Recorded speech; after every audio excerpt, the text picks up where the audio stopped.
In high school basketball, we've seen many players who were overhyped and overrated. But today, we're going to switch it up and talk about the players who are underrated. So today, I'm just here to tell you the top 5 most underrated players in high school basketball.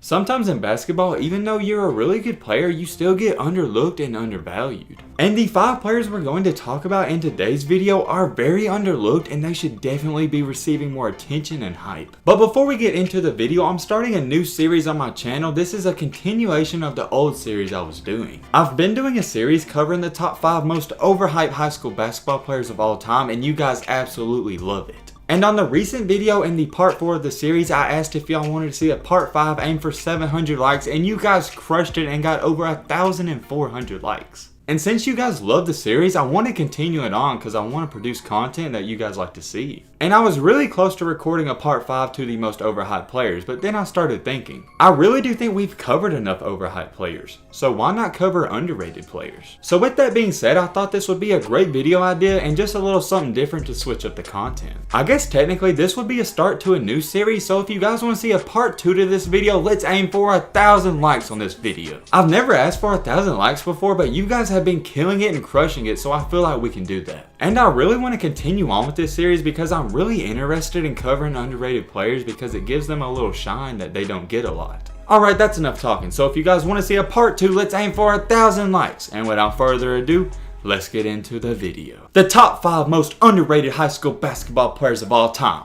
Let's do this. Coming in at 6'9" and weighing 210 pounds, we have a center from Huntington Prep known as Isaiah Cottrell. Isaiah is a 4-star recruit and ranked the 75th best player in the ESPN rankings. Even though he's a really good player and a 4-star recruit, he really doesn't receive a lot of attention. And the main reason for that is because he's really like an old school center. And that's not a bad thing, don't get me wrong, but now in basketball, people are looking for centers that can shoot. And when I said he's an old school player, I mean an old school. He's posting up, asking for the ball on the block, catching alley-oops, and he really doesn't leave the paint. And most big men aren't completely skilled and coordinated, but that is the complete opposite for this guy. He has extremely good hand-eye coordination and he's very skilled around the basket. One thing I noticed in the film was that he catches a lot of alley-oops, and if you just throw it near the rim, he's going to get it. Overall, he just has a really solid game and he looks really smooth out there. A lot of times centers on the court don't really move smooth. If you're a hooper, you know what I'm talking about, but this kid moves like a point guard. Before he transferred to Huntington Prep, he went to Bishop Gorman High School and he had a really good year there. He averaged 15.2 points per game, over 9 rebounds, and right at 4.3 blocks per game. Out of all of those stats, the one that stands out to me the most is the blocks, because that's crazy. He's literally a rim protector and he's a guy you definitely want on your team. All throughout his high school career, he's really been underrated, but a lot of colleges were still going after him. So with that being said, he wound up deciding to sign with West Virginia. And here's what the coach had to say about him. Isaiah is one of the best high school big men in the country, as well as one of the most versatile. At 6'10", he is capable of playing at both ends of the floor, giving us the ability to utilize a big or small unit with equal effectiveness. He has strong West Virginia roots, which will enable him to understand the history and culture of this great state. And I completely agree with the West Virginia coach because he is really versatile. In his junior year, he was also named to the first team All-State and led his team to a high school championship. And when he transferred to Huntington Prep for his senior year, it was much of the same thing. There's really not too much to say about it. He once again had a great year for Huntington Prep and put up solid numbers. I really don't know why nobody's talking about this guy because he can really hoop, and I think he's going to be something special at the college level. With Isaiah Cottrell putting up outstanding numbers and being a 4-star recruit but not receiving any attention whatsoever, this is why he comes in at number 5 on our list. Coming in at number 4 on our list, we have another big man standing in at 6'9", weighing 200 pounds, known as Coleman Hawkins. Now, one thing about Coleman Hawkins, I feel like a lot of you guys have seen this guy and seen his face because that is because he's played next to Jalen Green. However, even though you've seen him, you really don't know how good he is and you don't know much about him. You probably thought he just played alongside Jalen Green, but he's also really good himself. Just like Isaiah, Coleman is also a 4-star recruit and has an overall grade of an 80 on ESPN. Coleman is a really good center, and I think he gets overshadowed by Jalen Green a lot. A lot of times when people see his team play, they just watch Jalen Green, but you need to take notice and part in this kid as well. He is a really good team defender and can almost guard any position. With being 6'9" and 200 pounds, he's really versatile just like our last player. Even though he's not a point guard, he has a really good assist to turnover ratio. It's sitting at 2-to-1 for his high school career. As he's gotten older, he's tried expanding his shooting range and it's definitely paid off. I wouldn't say he has a good mid-range, but it's pretty decent. And oftentimes times he'll even spot up for threes and he's getting to where he can make them consistently. When he was a freshman and sophomore, he wouldn't dare going outside the arc, but now he's getting more comfortable out there. During his AAU season, he wound up shooting 9 for 34 on threes. And I know some of y'all are about to freak out and be like, yo, that's terrible, but keep in mind he's working at it, so he's gonna get better. The fact that he hit 9 out of 34 threes to me is actually impressive because he's really never shot them before in his life. And to be a big man, he has a pretty good shooting stroke and he has very good touch on his free throws. And even though his 3-point shooting numbers in AAU weren't impressive, his numbers during his high school season were much better. During his senior season, he averaged right at 12.4 points per game and 4.8 rebounds. Those numbers aren't crazy impressive, but keep in mind he was playing on a very stacked team. So everybody has to get their stats in, so not one player is going to have crazy stats besides Jalen Green really. And one thing that's great about this guy, he has an overall complete game. He can do a little bit of everything, but when he was asked about what he's been working on a lot recently, this is what he said. Definitely rebounding, that's what I've been working on, being not necessarily a role player. But we have Jalen and Burnett and we have these people who can score. I don't have to score the ball all the time, I don't have to have 30 points. If I wanted to do that, I would have stayed at a regular high school, but it would have done nothing for me. I'm just learning, getting better, and working my all-around game. And just like I told you guys, he's really been working hard on his shooting, and this is what he said in an interview. I've really always kind of worked on shooting threes and passing and being similar to a guard. And I think that's great because I think all basketball players should be able to do a little bit of everything. Even though he wasn't being talked about a lot, he was at a high school where a lot of college coaches go to recruit. And he wound up picking up some really good offers, but ultimately he decided to sign with Illinois. Illinois isn't exactly a quote-unquote basketball powerhouse, so I think he can start or even see minutes there right away. I don't think this is a guy who could be a one and done type of player. I really see him as a college system type of player. I think he'll be there for at least 2 to 3 or maybe even 4 years. I think going to college can be really beneficial for him so he can fine tune his game even more. And if he can develop his jump shot even more, it's going to be a scary sight to see. So with Coleman Hawkins being a great player and a 4-star recruit but just being overshadowed by Jalen Green,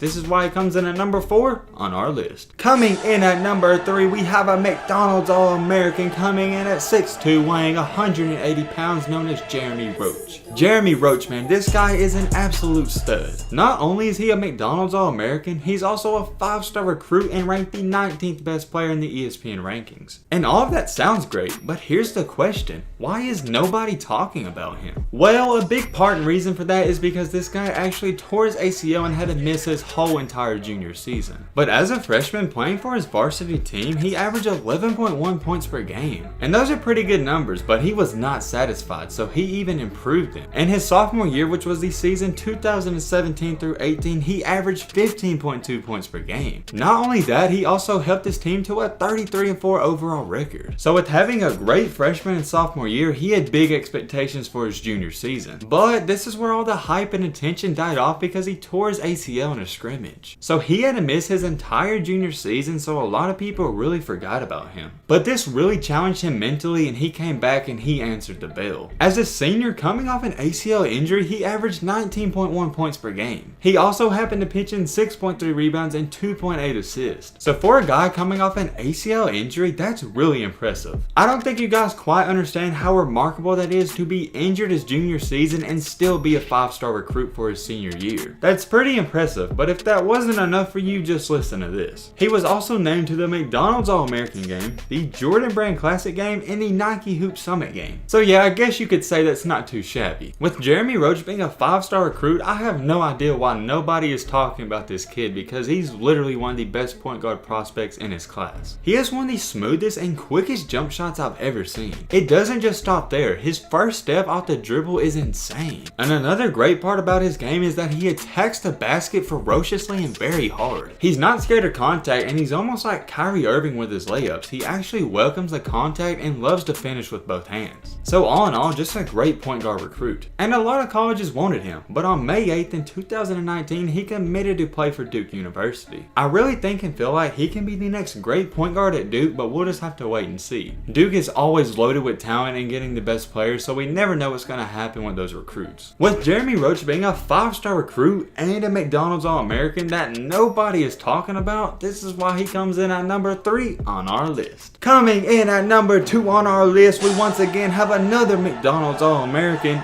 and a 5-star recruit. He comes in at 6'4", weighing roughly 167 pounds, known as Bryce Thompson.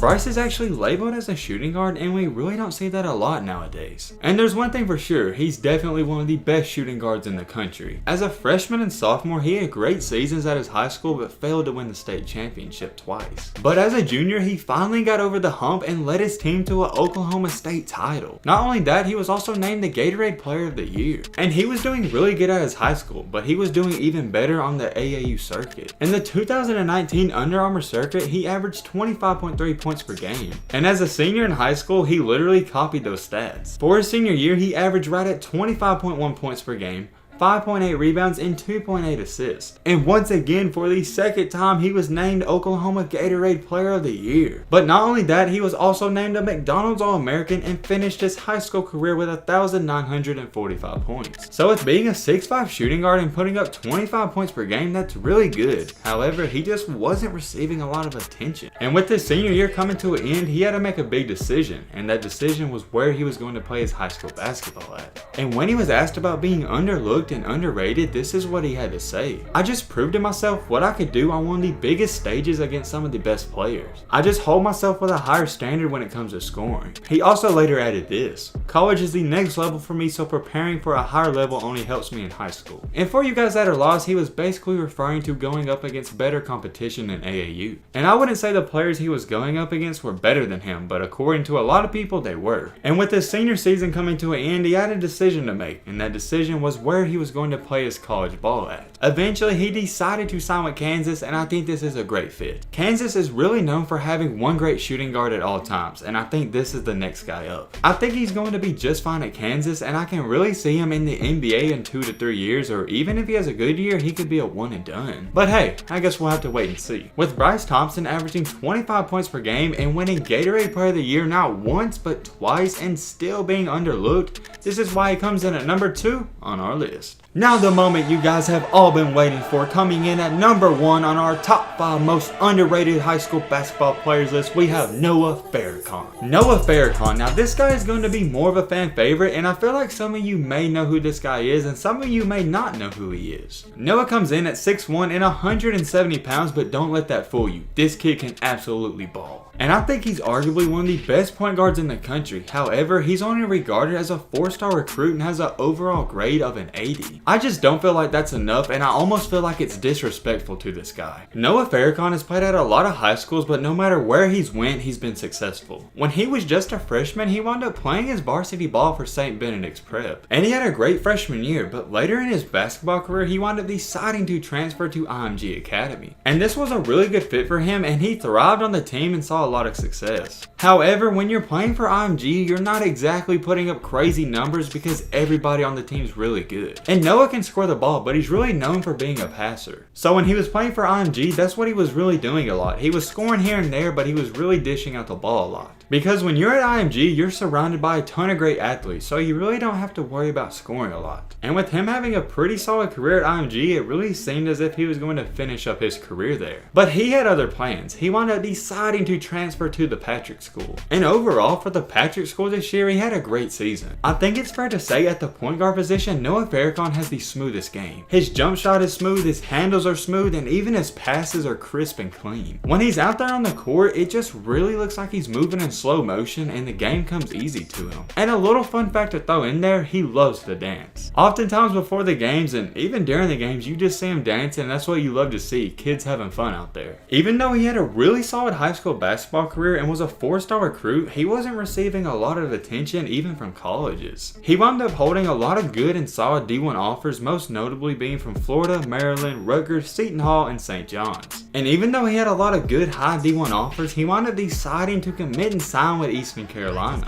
And here's what he had to say about his decision. "I just want to hoop and further my education and win games with East Carolina. It's also a college town I believe Coach Dooley has my best interests at heart." I really think his decision caught a lot of people by surprise because this was one of the more smaller schools that was recruiting him. But however, with that being said, I love the decision. If he would have went to one of those high D1 colleges, he probably wouldn't have played right away. But with going to a smaller one, he's probably going to see a lot of minutes. And honestly, I really think he's going to start right away way, and he's going to see a lot of the shine and a lot of the glory in his first year. But hey, just like the other players, we're just going to have to wait and see how it pans out. But I definitely feel like out of all the 5 players we covered, he is by far the most underrated player on the list. So with all this being said, this is why Noah Farrakhan comes in at number 1 on our list. All the players on this list have one thing in common. They're really good at basketball, but they just don't receive a lot of attention. So in college, can they prove that they were underlooked and undervalued? Or are they going to prove the haters and doubters right? But hey man, with all this being said, that's probably going to wrap up this video. I hope you guys enjoyed. I hope you guys learned something. If you are new to the channel, what are you doing? Join the family and hit that subscribe button and leave a like for more. And like I said, if you guys want to see a part 2 to this video, let's aim for 1,000 likes. And as always, let's be great.